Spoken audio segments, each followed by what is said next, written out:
Good afternoon. Welcome to Fall River Heritage State Park. My name is Jim Lopes. I'm Visitor Services Supervisor here. As a Heritage State Park, we're part of the Department of Conservation and Recreation. And what we do here is we try to interpret and preserve and present the culture and history of Fall River.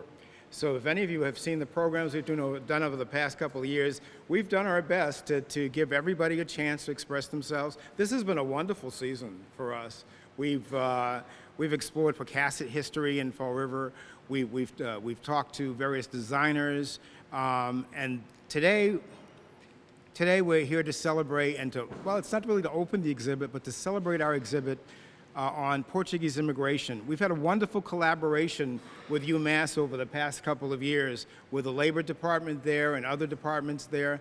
And today, this is a collaboration with the Center for Portuguese Studies and the Portuguese, it's the Ferreira Mendes Archive at UMass Dartmouth, okay? Now, when Dr.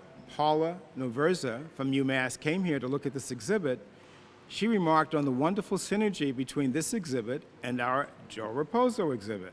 Because one of the things that we've been doing over the years is that we celebrate various icons in Fall River history. And one of my favorite people in the world is the artist Sheila Oliveira. Sheila Oliveira got a grant to do paintings, original oil paintings of various Fall River icons. And she asked me for some suggestions.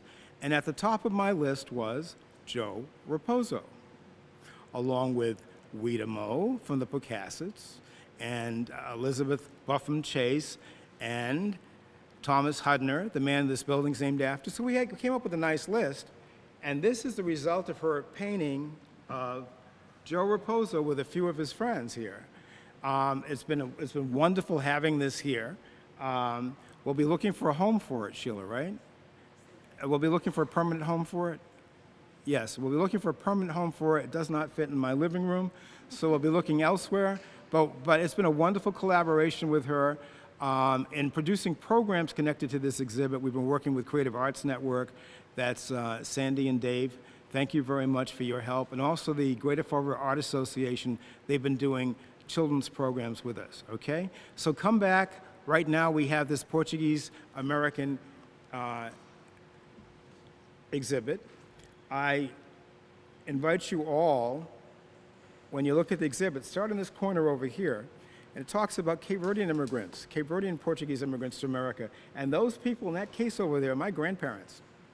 Those are my mother's parents, and you can read about their story coming to New Bedford. I said New Bedford, I said that word.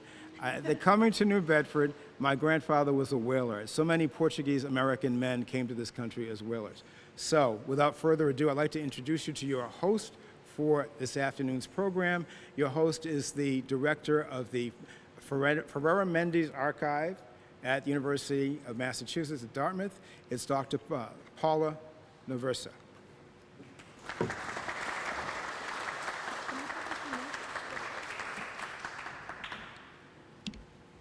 Let's see if this works. It's not going to work. It's going to work. Hello and welcome. I'm so happy to be here today. Again, my name is Paula Noverza. I am the director of the Center for Portuguese Studies and Culture at UMass Dartmouth, as well as the faculty director of the Ferreira Mendes Portuguese American Archives. The Ferreira Mendes Portuguese American Archives has as its mission the curating and the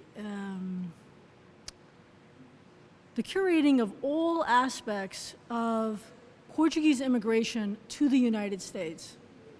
And it's fitting that this would be housed at UMass Dartmouth because South Coast has the densest region population that identifies as Portuguese, that is, being of Portuguese descent. So it just makes sense that we're there at UMass Dartmouth. This exhibit really was very exciting for me because what you have presented to you here today along the wall and along the back wall is the full breadth of sort of highlighting Portuguese immigration to the United States, particularly in this region from the 1880s to the 1970s. And then what better complement to that than the exhibit that's behind me, which is the Joe Raposo exhibit. I was so excited that we had this, first of all, because who doesn't love Sesame Street, right? And then beyond that, Joe Raposo is a Fall River native, former Hilltopper, right, Durfee High School graduate, as well as really just showing what this city can offer. So what he does is he kind of embodies, in many ways, the best of the Portuguese immigrant story, right? He is of Portuguese descent. He came, he worked hard, and then what does he do? He contributes to American society as a whole. In this case, it was definitively in the arts. That's the Portuguese story, right? That's the Portuguese immigrant story. We come, work hard, and then we contribute, whether it's economically, socially, creatively in the arts. It's fantastic. So I am pleased and honored to be a part of this event today. And I'm going to ask you, if you belong to an organization, a society, an institution, particularly of Portuguese American origin, please consider us, the Freedmen's Portuguese American Archives, as a place where you can donate your papers, your organizational papers, so that we can preserve them. Because only through this preservation will our history be understood. So that's enough. That's my promotional ad for the Freedmen's Portuguese American Archives. Without further ado, I wish to introduce to you His Honor, the Mayor, Paul Coogan.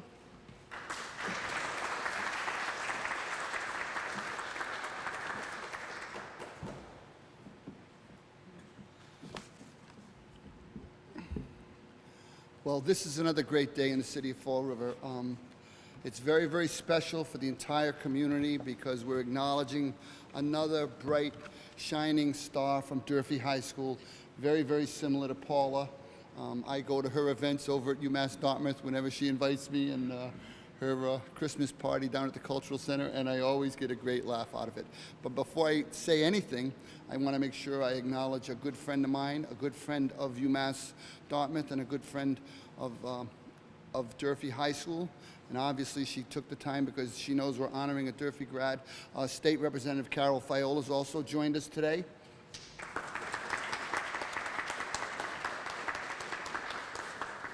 And I think I'm not going to talk too long because it's probably about 120 degrees outside, and I want everybody to have the opportunity to get home even after you watch the movie. So the city of Fall River has a proclamation.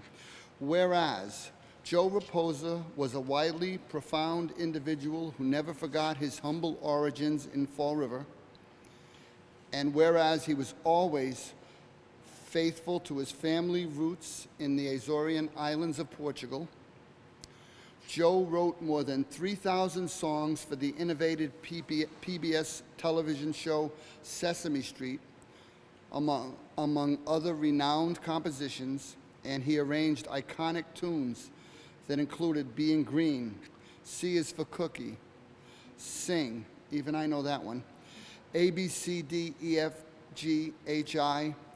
The brilliance of Joe Raposo as a composer, a songwriter, a pianist, a singer, and a lyricist brought extreme pride to the city of Fall River. To commemorate his achievements and to urge all of our citizens to take part in this celebration on this special day, I therefore, Paul Coogan, Mayor of the City of Fall River, do hereby proclaim August 3rd, 2022 as Joe Raposo Day in the City of Fall River. Thank you. Nico.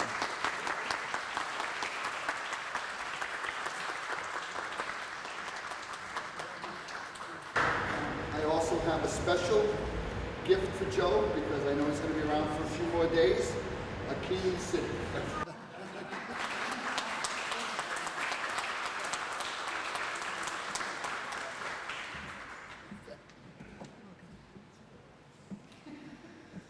That was wonderful. Now, we're going to move venues from this area to the theater. I invite you to join us there, where Nick Raposo will talk a little bit about his dad, and then he'll also introduce the film Sing, the PBS documentary all about his famous father, Joe Raposo. Thank you. It's a tremendous honor for me and my family to receive such a recognition from the city of Fall River. To have it be Joe Raposo Day on August 3rd is just, it means a lot to us, to my entire family, my brothers, my sisters, all of my cousins, many of my cousins who are here today. We love Fall River, and we're always so happy to come home. So thank you for having us.